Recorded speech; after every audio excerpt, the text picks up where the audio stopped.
의대 증원 문제를 고리로 한 대통령실과의 갈등 국면에서 국민의힘 한동훈 대표가 사실상 정면 돌파를 택했다는 관측이 제기됩니다. 앞선 당정 갈등 상황에서 확전을 자제했던 것과는 다른 모습인데 민심의 향배가 최대 변수로 꼽힙니다. 박광렬 기자입니다.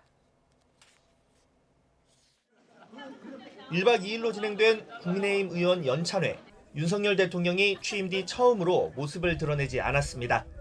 대신 정부 관계자가 의대 정원 2,000명 증원은 과학이라며 2026년 의대 증원을 유예하자는 한동훈 대표 중재안에 사실상 견제구를 날렸습니다.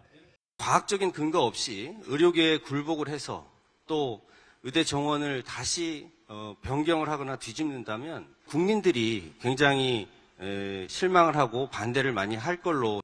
거듭된 압박에도 한 대표는 국민 건강을 위해 무엇이 옳으냐를 봐달라며 정면 돌파 카드를 꺼내들었습니다. 의료 공백 사태에 대한 피로감과 응급실 내원 환자가 급증할 것으로 보이는 추석 연휴 기간 의료대란 우려 속 국민 눈높이를 강조한 것으로 풀이됩니다. 어떤 중요한 이슈에 대해서는 특히 민심이 다른 내용들이 많을 경우에는 그걸 반영하기 위해서 노력하는 게 집권 여당 대표의 임무입니다. 앞서 김경수 전 경남도지사 복권, 김건희 여사 문제 등에서 확전을 최대한 자제한 것과는 다른 기류입니다. 정치적 사안이 아닌 민생 현안이란 점과 함께 민심에 민감할 수밖에 없는 당내 여론 역시 영향을 미쳤을 거란 관측도 나옵니다. 실제 의대 증원이 불가피하다는 정부 측 설명에 의료개혁의 필요성은 공감하지만 대책이 뭐냐는 취지의 뼈있는 지적이 친윤계 의원 사이에서도 제기됐습니다.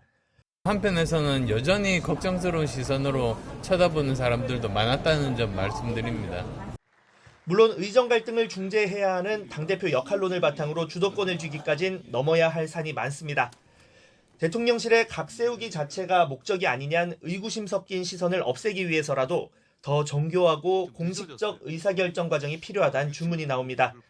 용산과의 불편한 동거를 감수하면서도 대통령실은 물론 당내 친윤계 반격의 빌미를 최소화할 형식도 못지않게 중요하다는 겁니다.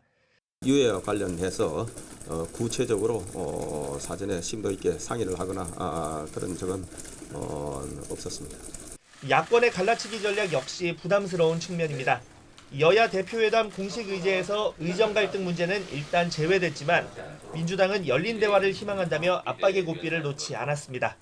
모든 부문에서 대화가 열려있는 대화를 하실 거기 때문에 그 의료 대란 문제도 충분히 다루어지지 않을까.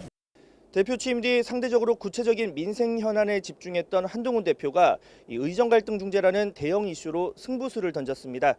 여전히 대통령실이 키를 진 만큼 여론 추이를 주시하는 가운데 한 대표의 정치력이 또 한 차례 시험대에 올랐다는 분석입니다. YTN 박광렬입니다.